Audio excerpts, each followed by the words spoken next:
Assalamualaikum warahmatullahi wabarakatuh. Alhamdulillahi rabbil alamin wa bihi nasta'inu ala umuri dunya waddin.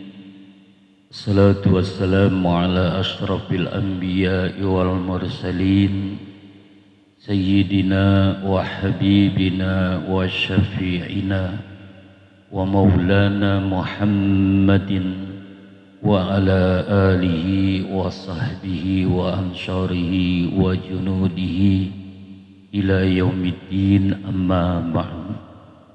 Subhanaka la ilma lana illa ma 'allamtana innaka antal alimul hakim. Rabbi shrah li sadri wa yassir li amri wahlul 'uqdatam min lisani yafqahu qawli. Pada bapak-bapak dan saudara-saudara hadirin jamaah Majlis Taklim malam Sabtu Masjid Jami Al-Ikhlas bersama ketua dan segenap pengurus DKM Masjid dan pengurus Majlis Taklim yang insya Allah semuanya kita senantiasa dimuliakan, diberkahi dan diridhoi oleh Allah Subhanahu wa taala.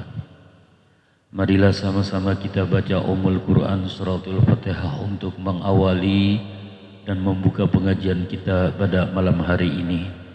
Mudah-mudahan dengan mukjizat, karamah dan barokah surah Al-Fatihah Allah berikan kepada kita dan keluarga kita iman, Islam, ihsan yang kuat, ilmu-ilmu yang manfaat, sehat afiat, panjang umur dalam taat, dimudahkan segala urusan kita dunia dan akhirat, dan Allah luaskan kepada kita rezeki yang halal, yang thayyib, yang berkah untuk ibadah kepada Allah, dan Allah sampaikan kita kepada ma'rifat, husnul khatimah dan ridhonya di dunia wal akhirah. Sekaligus Fatihah ini juga kita tujukan untuk arwah almarhum dan almarhumah, orang-orang tua kita, keluarga, sanak famili, para guru, para alim ulama, para salihin, dan para pejuang-pejuang yang telah memperjuangkan hidupnya untuk pembangunan Masjid Jami Al-Ikhlas. Apa yang mereka infakkan baik berupa harta, tenaga dan pikiran, semuanya senantiasa mendapatkan limpahan rahmat dan maghfirah. Diluaskan alam kubur mereka dan dijadikan kubur mereka raudhah min riyadil jinan. Lillahi ta'ala bidilkaniya wila hadratin Nabi Muhammadin sallallahu alaihi wa alihi wasallam wa alihi washabihi wa azwajihi wa zurriyati radhiyallahu anhum وإلى جميع الأنبياء والمرسلين والملائكة المقربين والأولياء العارفين المحققين والعلماء العاملين والشهداء والصالحين، خصوصا إلى حضرة سلطان أولياء شيخ محمد بن القادر الجيلاني وإلى حضرة سلطان أولياء شيخ أبي الحسن الشاذلي وإلى حضرة سلطان أولياء شيخ بهاءالدين النقشبندي وإلى حضرة شيخ عبد الرزاق الترمذي وشيخ عبد السلام وإلى حضرة شيخ هدور بن حسن وإلى حضرة شيخ Penjalu وإلى شيخ Romoke Mustaqim bin Husain وإلى شيخ Romoke Abdul Jalil Mustaqim وإلى حضرة شيخ Hasbullah Al-Marzuki وإلى حضرة شيخ Haji Mahfuz Syafi'i وإلى شيخ Salahuddin Abdul Jalil Mustaqim wa usulihim wa furihim masyayhim wa talamizim wa zawjatihim man intasab ilaihim qaddasallahu asrarahum wila hadis Sayyidina Hadir alaihi salam wila jami' arwahi abaina wa ummahatina wa ajdadina wa jaddatina amamina wa ammatina wa akhwalina wa khalati man haqqun alaina wa liman syahina muallimina wa asatizatina wa ila jami'il muslimina wal muslimat wal mu'minin wal mu'minat al-ahya'i minhum wal amwat, khususan ila jami'il lazina anfaqu amwalahum fi hadzal masjid al-ikhlas say'un lillahi lana wa lahumul fatihah. A'udzu billahi minasy syaithanir rajim. Bismillahirrahmanirrahim. Alhamdulillahi rabbil alamin arrahmanir rahim maliki yaumiddin.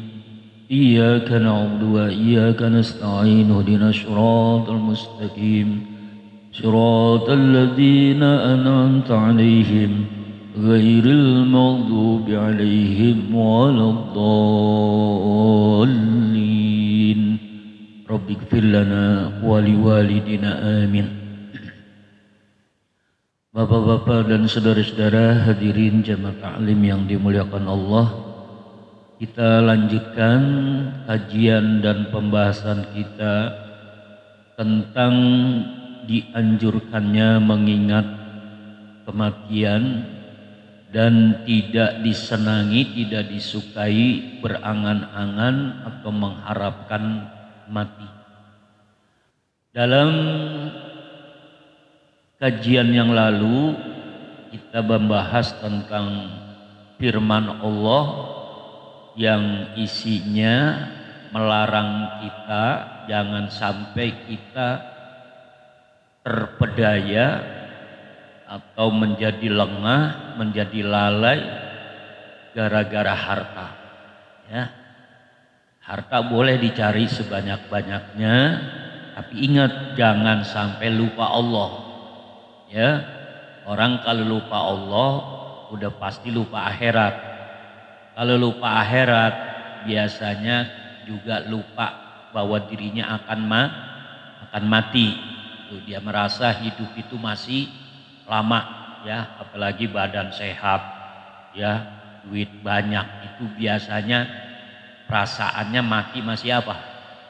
Masih tangeh, nah gua mau mati, duit gua masih banyak, ya. Badan gua masih sehat, ya, padahal kan banyak orang yang duitnya banyak matinya duluan daripada yang kagak punya duit, bener nggak?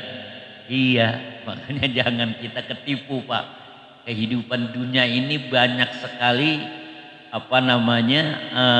penipuan-penipuan, dalam arti bukan manusianya tapi apa yang kita lihat dari alam dunia ini. Rumah yang megah, ya, mobil yang mewah, perabotan yang serba lek, ya, jabatan, pangkat, itu merupakan jebakan-jebakan, Pak, tipuan-tipuan. Kalau kita kurang cermat, nah udah kita pasti ketipu, dan kebanyakan ketipu, Pak, ya. Jadi merasa bahwa dengan harta yang dia cari, yang dia kumpulkan dan dia dapatkan banyak itu, dia nggak bakalan mati atau matinya masih lama. Begitu juga kita ditekankan, dilarang jangan sampai kita juga dilalaikan oleh anak atau istri kita, keluarga kita, Pak, ya.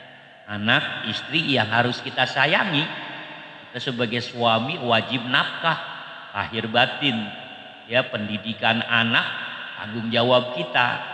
Tapi jangan sampai gara-gara anak kita lupa Allah, lupa akhirat, lupa mati, lupa ngaji, lupa ibadah, lupa segala kebaikan. Itu juga jangan. Karena kenyataannya juga memang sangat banyak orang-orang tua itu yang lalai, ya, dari zikir kepada Allah, lupa akhirat, lupa ibadah atau mengabaikan ibadah dikarenakan sibuk untuk ngurusin anak dan istri. Kita jangan, ya. Sebab kalau itu terjadi, Allah yang bilang rugi.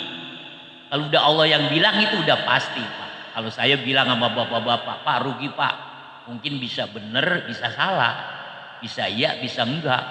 Tapi kalau Allah yang menyatakan rugi, ya pasti rugi. Karena Allah yang tahu persis kehidupan manusia, bahkan semua kehidupan makhluk-makhluknya dari nol, ya, sampai habis semua, sampai terakhir, ya. Hidup kita ini, Pak, sebelum kita dibikin, sebelum alam semesta ada, itu Allah udah tahu semua. Belum dibikin aja Allah udah tahu apa yang terjadi dalam hidup kita, dan itu nanti ditulis dalam Lauhil Mahfuz namanya. Lauhil Mahfuz itu papan tulis yang dipelihara oleh Allah, Pak. Jadi di sana ada data semua tuh. Semua makhluk ada datanya di situ, terutama kita. Hidup kita itu bagaimana, seperti apa, dan berujung bagaimana. Sampai nanti sorga apa neraka tempat kita. Itu udah dicatat Pak dalam Lauhil Mahfuz. Ya. Jadi kita nggak tahu ya seperti apa ya, makanya jalanin aja apa yang ada, rencanain yang baik-baik. Jangan sampai ada di hati kita itu rencana-rencana, niat-niat yang kagak bener gitu ya, yang bisa ngotorin hati kita. Jangan Pak. Niatin yang baik ya, pengen sholat, pengen ngaji, pengen baca Quran, pengen zikir, pengen sholawat, pengen sedekah, pengen haji, pengen pokoknya yang baik-baik pengenin aja Pak. Meskipun mungkin belum tentu terlaksana, nggak apa-apa, nggak ada masalah. Kan dulu pernah kalau nggak salah kita kaji, kita niat baik aja Pak, meskipun nggak dijalanin, itu udah dapet nilai 10. Itu nggak dijalanin Pak, baru cuman pengen doang lah bahasanya.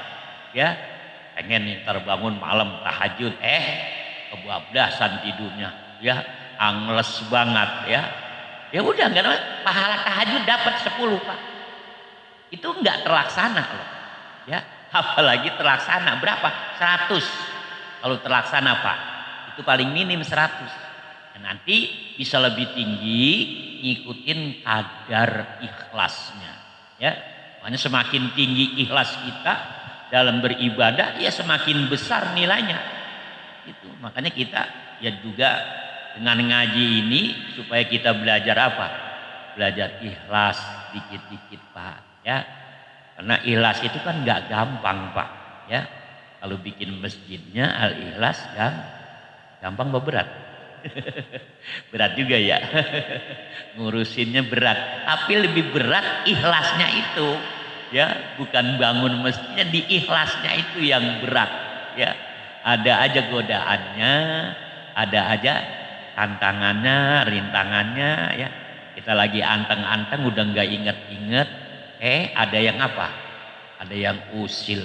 Lu nggak pernah bantuin masjid lu. Padahal mungkin kita sering kan bantu apalah meskipun tenaga, tapi tahu-tahu ada orang yang kagak tahu juntrungannya ngomong seenaknya, lu apa sih jasanya di masjid, lu apa sih yang lu kerjain di masjid, kagak ada kebolehannya. Nah kan itu omongan kayak gitu itu Pak, itu ngetes ya, ngetes apa? Keikhlasan kita. Dia ngomong begitu atas kehendak siapa Pak? Allah. Jadi Allah itu secara tidak langsung mendidik kita lewat kritikan orang. Hanya kritikan, celaan, fitnahan dari siapapun datangnya, harus kita sadarin itu dari Allah untuk mendidik kita. Supaya jiwa kita itu kuat, tahan banting. Dipuji segitu, dihina ya segitu. Itu namanya tahan banting Pak. Ya. Kalau pengennya dipuji mulu, diangkat, diagulin, itu berarti apa? Gak ikhlas, tuh jiwanya goncang Pak.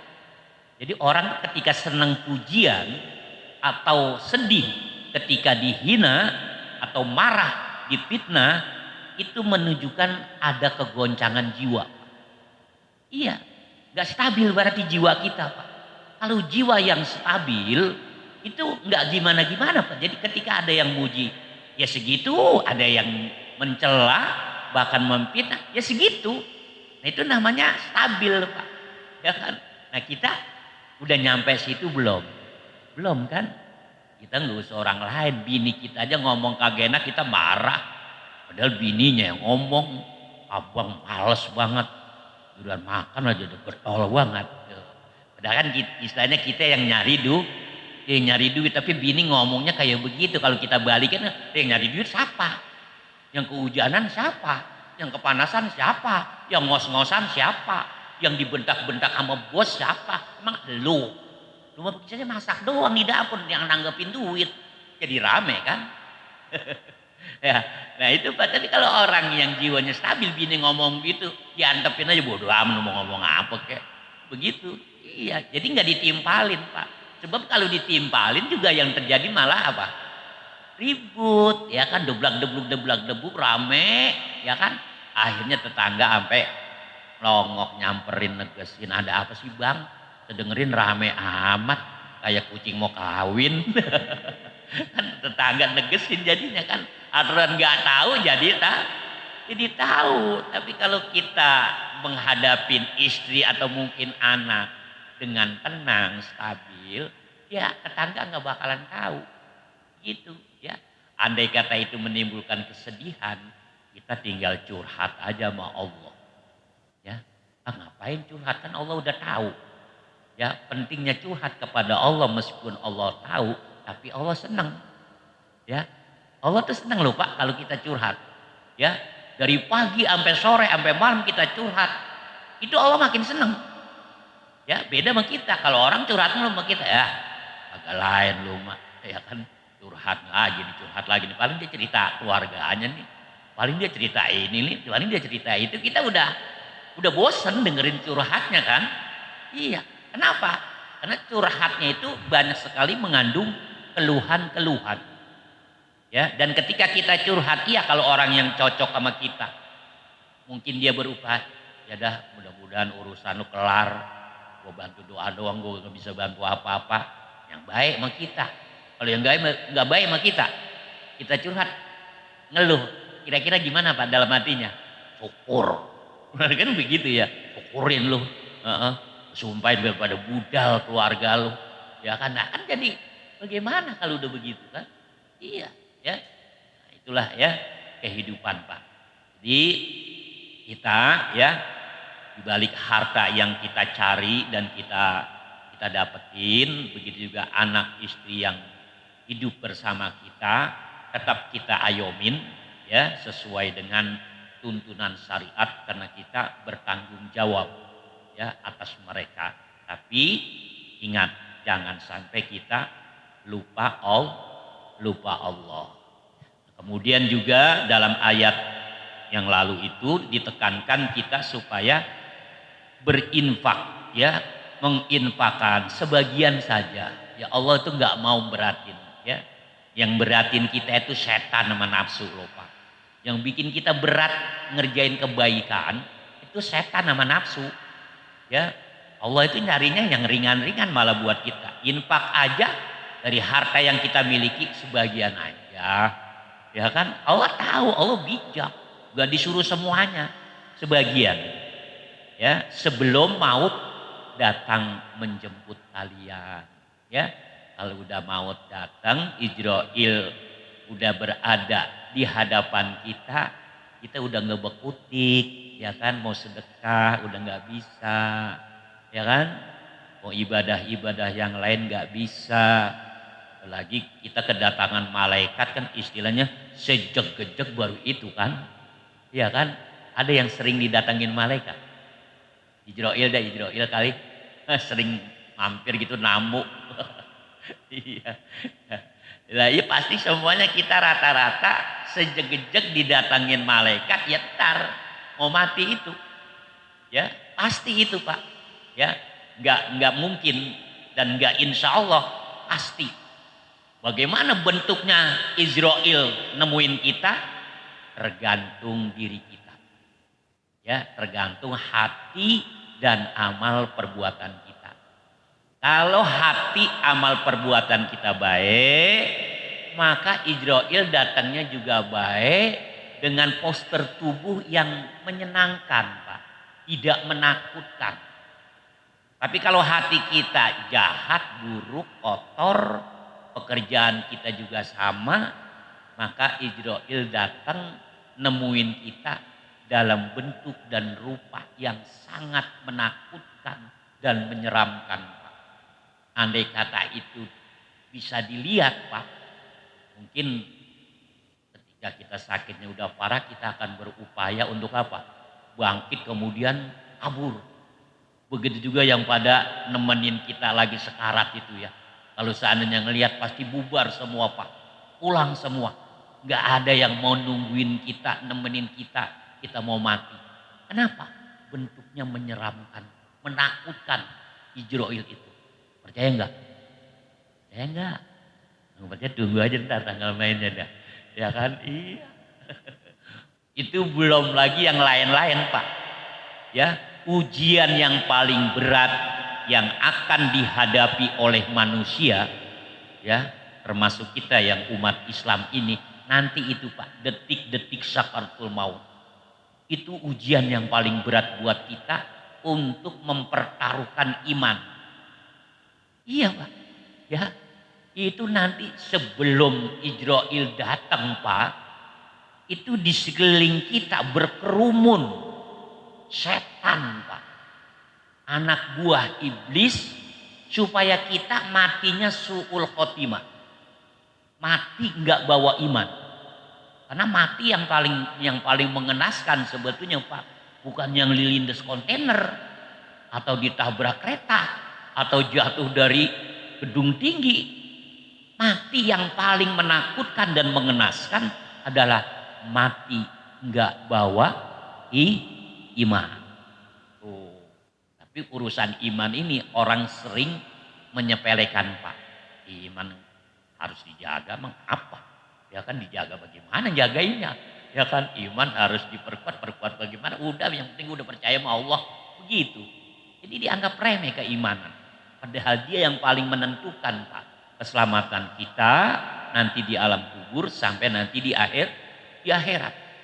Jadi ketika kita mati detik-detik sakaratul maut Bapak-bapak dan saudara-saudara, itu datang semua anak buah iblis dengan bentuk dan rupa yang menyerupai. Nyamar mereka Pak. Menyerupai siapa? Orang tua kita yang udah mati duluan. Dia akan ngomong punya bapak kita nih. Ya, udah mati. Nanti itu setan akan menyerupai bapak kita Pak. Pokoknya bisa dibilang 100% mirip. Dan dia akan bilang, Tong, ya, kalau bahasa kitanya, lu pengen selamat enggak? Ya, pengen di alam kubur enak enggak? Ya kita kan pasti jawabnya, mau, siapa yang enggak mau selamat? Pengen bahagia enggak? Wah pengen banget. Nih, gua kan bapak lu. Ya, kenapa Pak? Nah, ikutin gua kan, gua udah mati duluan, gua udah tahu. Nah, gitu Pak, dijebaknya begitu. Gimana tuh Pak caranya? Itu ada dialog Pak, cuman itu semuanya terbungkus. Kita nggak ada yang lihat Pak. Yang kita lihat orang mati mungkin sedang sekarang napasnya doang jarang-jarang, ya kan? Padahal secara batin sedang apa? Secara gaib Pak. Itu dialog termasuk dialog alam gaib Pak. Ya, badannya memang masih di atas balai, ya kan? Masih di atas kasur, di atas tempat tidur, tapi ruhnya sedang apa? Sedang berdialog dengan anak buah iblis yang menyamar menjadi orang tua kita. Nah, kalau lu pengen selamat, pengen bahagia di alam kubur sampai di akhirat, lu nggak usah percaya adanya Allah. Bohong itu semua. Nabi Muhammad bohong. Al-Quran bohong. Itu yang disampaikan sama guru ngaji malam Sabtu bohong. Bisa dibilang banget ya. Bohong itu semuanya. Ya kan ulama-ulama kiai bohong. Lu dikibulin. Ya kan. Nih gua nih buktinya. Gua nggak percaya sama itu semua. Gua selamat. Gua bahagia, gua senang di alam kubur. Nah di sini Pak pertaruhan iman. Kalau iman kita kuat, kenceng, apalagi didukung dengan ilmu nafi, ya Pak. Ilmu nafi itu ilmu yang manfaat menyerap ke dalam lubuk hati kita. Nah itu nanti yang akan membantu kita. Jangan percaya itu adalah setan. Kita nggak bakalan mau ngikutin Pak. Kita langsung tahu, wah ini berarti setan bukan bapak gua. Begitu Pak. Tapi kalau yang imannya lemah, ditambah ilmu nafi, ilmu manfaatnya nggak ada, udah ke bawah. Oh begitu ya Pak, oke dah. Udah, nah pas begitu Ijrail nyampe Pak, ditarik seret, su'ul khotimah. Ya, mati nggak bawa iman, neraka selama-lamanya. Lupa, ya hati-hati ini bener loh Pak, saya bukan nakut-nakutin, ya.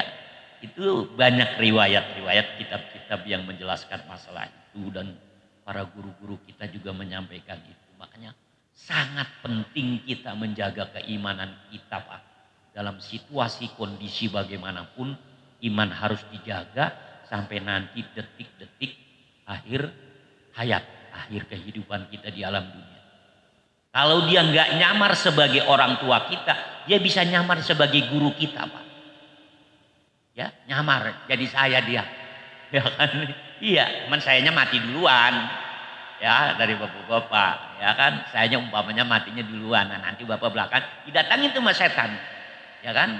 Kalau umpamanya tadi lewat orang tua udah mati juga, man nggak kena. Lewat guru, Pak. Artinya lewat guru yang diserupain. Atau mungkin kiai mana yang ada yang kita senengin waktu kita hidup tuh, guru, kiai, ustadz mana yang kita senengin, itu nanti disamarin, Pak. Ya, dia akan bilang, ini kan gua guru lo yang malam Sabtu. Iya, gua tahu saya.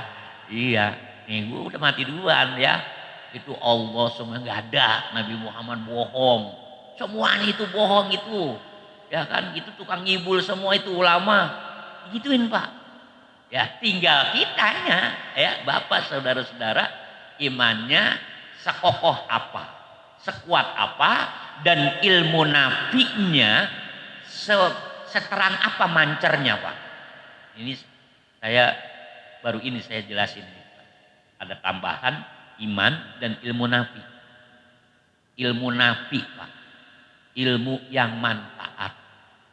Ya, sementara ini kan kita juga masih samar tentang ilmu manfaat itu ilmu yang bagaimana. Ya, kebanyakan umumnya orang menafsirkan ilmu manfaat itu ya yang diajarin disampaikan ke orang lain. Kayak begini ini gitu. Ya, ini namanya ilmu nafi. Padahal bukan itu, Pak. Ya, Nabi itu dalam satu hadis belum menyatakan ya al ilmu ilmani, ilmu itu ada dua macam. Ya, pertama ilmu nafi. Wa huwa fil qalbi, ilmu yang manfaat, yaitu ilmu yang menyerap ya di dalam lubuk hati kita. Yang kedua ilmu lisan, ilmu cuman sebatas retorika ya, wa huwa hujjatullah ala bani Adam, dan dia ngomong seperti itu, bicara ya, ceramah, tausiah ya dan sebagainya. Itu cuma sekedar argumentasi atau bahasa lainnya cuma sekedar teori doang, retorika doang, Pak. Tuh, ya. Nah, kita ilmu yang manfaat yang Nabi bilang wa huwa fil qalbi. Ya, itu adanya di hati kita. Nah, ilmu nafi itu nanti menjadi cahaya yang akan memancar di dalam relung lubuk hati kita. Nah, dari situ nanti dengan cahaya sinar ilmu nafi itu nanti kita bisa tahu tuh. Yang nyamar itu tahu, Pak. Oh, itu yang semuanya yang bentuk orang tua kita, guru kita, atau teman kita yang baik. Itu semuanya adalah setan. Itu dengan cahaya ilmu nafi. Makanya ayo bareng-bareng ya, sama-sama kita ngaji, kita belajar biar dapat ilmu nafi, Pak, ya, ilmu manfaat. Jadi ilmu manfaat itu bukan ilmu yang disampaikan, diajarin kepada orang, bukan. Ya, justru dia adalah ilmu yang tersembunyi ya di benak hati kita yang paling dalam. Ya, dengan ilmu nafi itu nanti dia bisa kenal Allah, kenal Rasulullah, ya, seneng kepada kebaikan, ya, pokoknya yang bagus-bagus, Pak, dengan cahaya itu. Dan dari cahaya itu nanti dia bisa bedain antara yang hak dan yang batil. Bahkan kadang-kadang saking mancernya, ya Pak ya, mancernya ilmu nafi di dalam hatinya, itu ketika dia berhadapan dengan seseorang, itu tahu-tahu dia bisa paham orang itu nggak bener, ini yang bener. Orang punya niat jahat, dia bisa nangkep gitu, Pak. Dengan pancaran ilmu nafi itu. Dia nggak pengen, cuman tahu-tahu aja. Ya, kelihatan orang yang hatinya kotor atau ada orang yang hatinya punya niat apa? Niat jelek begitu, Pak, sama kita atau mungkin sama orang lain. Dia bisa nah gitu, Pak. Ya, cuman yang begitu itu dialamin orang itu yang punya ilmu nafi, diam aja, Pak. Ya, diam dia nggak ngomong sama orang, dia diam aja. Pura-pura nggak tahu, pura-pura nggak tahu. Nggak kemudian, bapak-bapak saudara-saudara, dia yang duduk di sana tuh niatnya jelek. Apaan niatnya? Mau ngambil kotak. Ya, enggak apa dia diem aja, enggak disampaikan sama orang gitu. Nah nanti kalau udah terjadi paling dia sendiri, tuh bener, iya kan? Ya kotak hilang, iya yang ngambil tuh gitu pak. Cuma dia diem-diem aja, enggak diapain, enggak disampaikan, enggak diomongin kepada orang lain. Sebab kalau diomongin kepada orang lain, khawatir nanti timbulnya fitnah. Orang tuh nggak semuanya percaya. Kalau yang nggak percaya, lu ngawur aja, lu ngigo kali, lu ngimpi kali. Bisa banget segala hati orang, kayak Tuhan aja lu tahu hati orang, kan jadi ngomong macam-macam kan. Makanya untuk menjaga keselamatan orang lain dia lebih baik diam aja. Ya, ya bisa jadi dia ngomong cuman kepada orang khusus juga gitu Pak. Karena itu juga dia ngomong terkait dengan mudorotnya besar. Bahayanya besar. Wah ini orang mengambil kotak, mengambil ampli. Ada niat jelek begitu Pak. Mungkin dia ngomong langsung gak kepada semua orang. Mungkin nama ketua DKM, apa memarbot. Hati-hati noh orang yang duduk di pojokan. Begitu. Kenapa? Udah pokoknya hati-hati aja. Nah gitu doang, paling ngomongnya singkat-singkat aja Pak. Ya, hati-hati aja ya. Jadi nggak semua orang dikasih tahu ya. Dah, jadi kembali kepada maut gitu loh Pak ya. Jadi kita ayo bareng-bareng kita kencengin iman kita, apalagi ini di zaman akhir Pak ya. Orang udah gampang banget apa? Gampang banget jatuh, terpleset, bahkan nyebur Pak.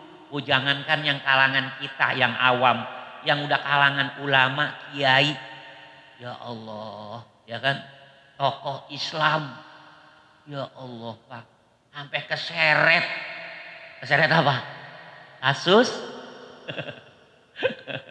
korupsi kuota haji, ya Allah, kita malu Pak, ya kan? Tokoh besar, ya kan sampai, ya Allah, pimpinannya ke bawah, organisasi Islam terbesar di dunia Pak. Keseret tokohnya. Kan bagaimana ini kalau udah begini? Ya itulah Pak. Ini udah akhir zaman, pokoknya makin ke sana makin mengerikan loh Pak. Iya, artinya kejadian-kejadian yang di luar dugaan kita yang mungkin kita wah nggak bakalan kena, nggak bakalan keseret. Tatonya ya kena keseret. Iya kan? Kalau sudah organisasi terbesar di dunia, bukan di Indonesia saja, di dunia, bagaimana pamornya nanti kalau tokohnya udah pada begitu. Nah inilah godaan dunia, ya kan? Kenapa kok bisa begitu? Ya, ya itu tadi karena tanda-tanda kiamat makin dekat, ya Pak. Ya, nah, dengan kayak begitu itu kita berlindung aja kepada Allah, Pak. Ya mudah-mudahan kita jangan sampai ya terseret ya dengan arus dunia yang makin kotor, makin kelam, makin hitam, makin gelap. Insya Allah lewat majlis taklim, lewat pengajian ini Allah jaga kita ya, jangan sampai keseret arus dunia. Kemudian juga dalam ayat yang lalu, orang yang apabila sudah mati Pak masuk ke alam kubur karena kurang atau mungkin nggak sama sekali menginfakkan hartanya di jalan Allah itu nyesel. Ya, semua kita nanti di alam kubur itu nyesel Pak. Cuman ada yang paling diseselin. Yang paling diseselin pertama iman. Buat orang-orang kafir Pak. Nah, kalau udah di alam kubur nyesel banget dia jadi orang kafir Pak. Ya, akhirnya sampai pengen apa? Minta dibalikin lagi ke dunia. Ya Allah, balikin lagi saya ke dunia sebentaran aja. Pasti saya beriman kepadamu. Pasti saya Islam. Tapi enggak diterima Pak, pengajuannya udah kelewat. Tuh ya kita alhamdulillah nih jadi orang Islam. Maka pertahankan Islamnya. Wala tamutunna illa wa antum muslimun. Jangan kamu mati kecuali kamu benar-benar dalam keadaan Islam. Benar-benar dalam keadaan Islam itu artinya kita mati iman kita kuat, ruh keluar tapi iman kita apa? Nempel kuat di ruh kita itu Pak. Itu loh. Ya, jadi iman tuh menyatu dengan ruh kita. Itu baru iman keluar. Kalau imannya cuma nempel doang di ruh, begitu ruhnya ditarik, ya copot dia. Iya, copot lopos Pak. Karena nggak kenceng. Gitu loh ya. Kalau imannya kenceng bahkan kalau perlu menyatu seperti menyatunya kopi, gula dan air. Ya, kalau udah menyatu kan susah udah bedain itu yang mana kopi, yang mana air. Ya kan? Yang mana gula karena udah menyatu. Ya. Ruh kita tuh dengan iman harus begitu, Pak. Menyatu gitu. Jadi ketika dibedol sekencang-kencangnya nggak bakalan copot itu iman. Ya. Tapi kalau imannya cuma sekedar nempel, nggak usah dibedol, disentil aja betul. Mental itu iman copot, ya kan ampar-amparan tuh iman bahaya kan. Ya, nyesel tuh nanti orang kafir Pak. Pokoknya nyesel di alam kubur. Yang kedua orang Islam nih, orang Islam yang nggak sholat, nanti nyesel banget Pak. Atau sholat tapi lagu-lagunya, sholatnya asal jadi dan ya pokoknya lagu-lagunya dia aja dah. Ya kan subuh jam 8 jadi, ya kan johor udah mau asar baru sholat johor. Pokoknya udah di ujung mulu. Ya pokoknya dia remehin Pak itu orang yang sholat. Kemudian termasuk penyesalan berat orang yang gak sedekah, tidak infak di jalan Allah atau sedikit. Bahkan kalau untuk infak ini Pak atau sedekah itu sampai yang banyak pun nanti nyesel Pak. Cuman nyeselnya dalam artian begini, ya dia infak istilahnya udah ratusan juta Pak. Kalau gua tahu begini dulu gua miliaran tuh gua infak, kan duitnya miliaran dia. Iya nyesel juga, cuman bukan penyesalan yang menyedihkan, ya. Kalau gua tahu begini dulu harta gua yang miliaran itu semuanya gua infakin tuh. Iya, ya kan. Hanya minta balik lagi, Allah balikin saya ke dunia lagi bentaran aja. No duit saya masih miliaran sama anak saya. Ya kan saya mesti sedekain aja daripada nanti dia kagak-kagak lagi bocah. Ya kan, cuman kagak bisa balik lagi. Nyesel Pak. Tapi kalau yang nggak sama sekali infak, nggak sama sekali sedekah, atau sedikit sekali yang dia infakkan di jalan Allah, itu nanti nyesel Pak. Nyesel pengen balik lagi untuk memperbanyak sedekah. Ya. Kalau sekarang kan sedekah itu manfaatnya kan jarang ditangkap gitu loh Pak. Jarang dirasakan. Kadang-kadang malah ada orang udah banyak nih sedekah menurut dia, tapi usahanya makin lama mundur, bahkan bangkrut. Dia akan berpikir, katanya kalau dengan sedekah usaha jadi maju, rezeki jadi lancar. Oh gue ini makin lama gue rasain makin apa? Makin mundur sampai akhirnya macet bangkrut begini. Wah gue gimana ini ya? Nah, nggak nangkep dia Pak, ya, nggak nangkep manfaat sedekah. Kalau orang yang nangkep manfaat sedekah, meskipun dia usaha dagang nih, ya kan dia udah banyak sedekah kok usahanya dagangnya makin lama makin mundur, ya sampai akhirnya bangkrut. Dia sama sekali nggak ada pikiran mengait-ngaitkan kebangkrutan usahanya dengan sedekah. Enggak Pak. Kita kan kadang-kadang masih dikait-kaitin. Oh gue udah sedekah gue masih sakit aja. Kok gue udah sedekah kok masih rugi aja. Kok gue udah sedekah masih susah aja masuk kerja. Rezeki masih seret, kan begitu kita. Ya kan? Dan kalau kita cerdas, mata batin kita terang, itu nggak seperti itu Pak memahaminya. Ya, ketika kita usaha kita bangkrut, kita udah banyak sedekah, dia berpikirnya positif aja. Pasti ini karena sedekah gua kurang. Begitu Pak, bukan gua udah sedekah banyak. Ya kan jadi begini, pasti ini sedekah gua kurang. Atau dia berpikir mungkin selama ini sedekah gua nggak ikhlas. Begitu Pak, jadi tidak menegatifkan manfaat sedekah, tapi dia menegatifkan dirinya sendiri. Pasti ada kekeliruan di dalam melakukan sedekah. Gitu Pak, nanti dia dengan berpikir seperti itu, dia akan memperbaiki, dia rapiin tuh dikit-dikit pelan-pelan. Insya Allah lama-lama bangkit lagi. Ya, itu kan tadi saya bilang Allah itu Pak, kalau kita bilang lillahi ta'ala, ikhlas gua nih karena Allah, itu nggak dibiarin sama Allah, nggak diantepin. kapan waktu akan diuji, akan dites oleh Allah. Benar enggak dia menyatakan lillah karena aku? Dites Pak. Ya, di antaranya gitu ujiannya. Ya, banyak sedekah, rajin sedekah, tapi usaha bangkrut. Itu diuji keikhlasannya Pak. Iya, sampai di mana? Sekaligus diuji perasaan dan jalan pikirannya. Husnuzonnya kepada Allah bagaimana? Kita jangan nyala-nyalain Allah Pak. Nyala-nyalain Nabi. Atau nyala-nyalain hadis gitu kan. Kata hadis begini begitu tentang sedekah. Ya benar nggak mungkin bohong. Nah, kalau kemudian berlawanan yang terjadi, pasti ada kesalahan di dalam diri kita. Gitu loh Pak. Ya.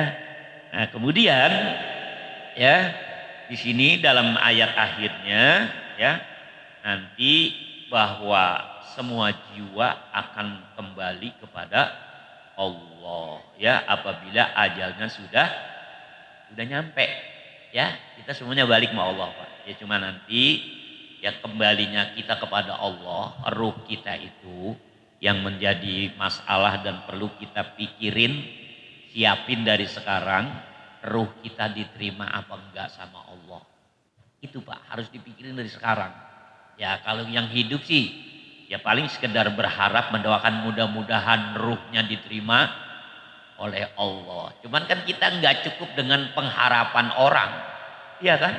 Kita sendiri harus bergerak nyiapin gitu. Jangan sampai kita kembali kepada Allah, ya ruh kita itu ditolak, gitu loh Pak. Ya kalau udah ditolak udah celaka dah. Iya karena proses ya ruh ketika keluar Pak, ya oleh Israel itu kan dibawa sama Israel dimasukin ke dalam peti Pak. Kalau kita orang baik itu petinya bagus, indah, wangi. Tapi kalau kita orang jahat atau orang yang ahli maksiat, itu kotaknya jelek, hitam, panas Pak. Roh kita dimasukin itu, jegreng ya. Ya, nah, nanti naik tuh malaikat Israel. Ya, begitu naik pintu langit pertama, penjaganya malaikat nanya, itu ruh siapa? Fulan bin Fulan. Sini, saya periksa.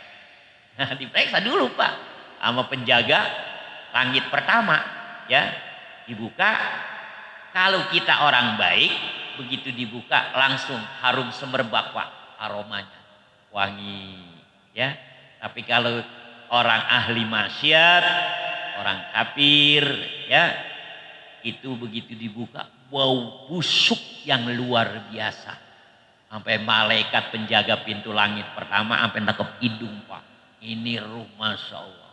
Punya siapa ini ruh siapa? Fulan bin Fulan. Itu gagal Pak berarti udah. Ya kan? Ruhnya tuh. Ya.